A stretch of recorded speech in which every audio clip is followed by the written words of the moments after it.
सोचिए अगर बचपन में ही हमें सिखाया जाता कि अमीर बनने के लिए सिर्फ अच्छी नौकरी काफी नहीं है, बल्कि ये कि पैसे से पैसा कैसे बनाया जाए। हाँ, तो आज जिंदगी कितनी अलग होती है ना? बहुत अलग। आज हम इसी प्रोवोकेटिव आइडिया की गहराई में उतर रहे हैं। ये रॉबर्ट कियोसाकी की रिच डैड पुअर डैड पर आधारित कुछ नोट से निकला है। और ये कहानी दो पिताओं की है, हाँ, जो बहुत दिलचस्प है। बिल्कुल।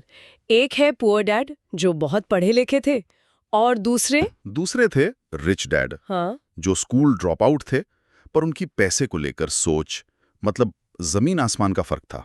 तो किताब का जो सबसे मशहूर आइडिया है वो है एसेट्स और लाइबिलिटीज के बीच का फर्क। हाँ, और इससे इतने सीधे सरल तरीके से समझाया गया है। वही तो, कि एसेट आपकी जेब में पैसा डालता है और लाइबिलिटी आपकी जेब से पैसा निकालती है।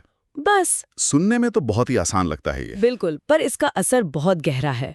मतलब इस परिभाषा के हिसाब से हमारा घर, जिसके लिए हम सालों तक ईएमआई भरते हैं, या हमारी सपनों की कार, हाँ, वो असल में एसेट है ही नहीं, वो लाइबिलिटी है। ये बात ही अपने आप में चौंकाने वाली है। पर इससे भी ज्यादा चौंकाने वाली बात जो किताब से निकलती है वो ये है कि आपकी नौकरी ही आपकी सबसे बड़ी लाइबिलिटी बन सकती है। अच्छा, वो कैसे? क्योंकि वो आपको सुरक्षा का एक झूठा एहसास देती है, और वो एहसास आपको असली दौलत बनाने वाले जोखिम लेने से मतलब रोक देता है। लेकिन क्या ये नजरिया थोड़ा ज्यादा सरल नहीं हो गया?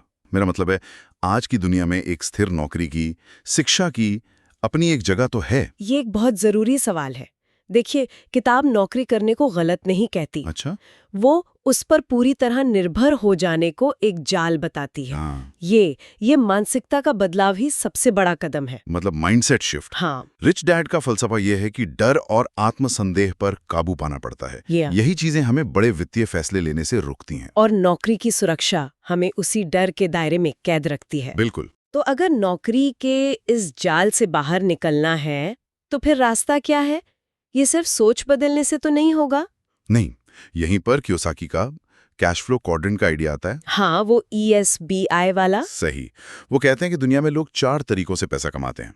E यानी एम्प्लॉय, S यानी self employed, B business owner, और I यानी इन्वेस्टर। और ज्यादातर लोग E और S क्वाड्रेंट में फंसे रहते हैं, जहां वो खुद काम करते हैं पैसे के लिए। हाँ, असली आर्थिक आजादी दाईं ओर है, B और I क्वाड्रेंट में, जहां आपका सिस्टम या आपका पैसा आपके लिए काम करता है। मतलब ये सिर्फ एसेट्स खरीदने के बारे में भी नहीं है, ये समझने के बारे में है कि आप किस तरह के कमाने वाले बनना चाहते हैं। बिल्कुल। मुझे रिच डैड का वो किस्सा याद आता है, जब उन्होंने कियोसाकी को बहुत कम पैसों में काम पर रखा था। हाँ, वो सिखाने के लिए। हाँ, उनका मकसद उसे सिखाना था कि पैसे के लिए काम करने के लालच और डर से कैसे बाहर निकले।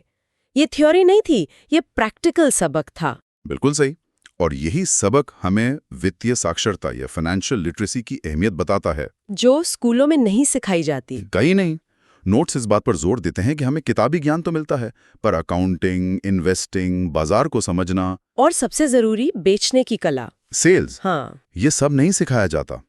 रिच डैड के मुताबिक अमीर लोग एसेट्स बनाते हैं, जबकि बाकी लोग सिर्फ खर्च करते हैं और लायबिलिटीज इकट्ठा करते हैं। तो कुल मिलाकर ये जल्दी अमीर बनो वाली कोई स्कीम तो नहीं है। नहीं नहीं, बिल्कुल नहीं। ये तो पैसे के खेल के नियमों को समझने और अपनी सोच को पूरी तरह से बदलने के बारे में। हाँ, उन लोगों के लिए जो महीने के अंत में सैलरी का इंतजार करके थक चुके हैं और अपनी फाइनेंशियल लाइफ का कंट्रोल अपने हाथ में लेना चाहते हैं। सही बात है। हाँ, पर ये एक लंबी दौड़ है।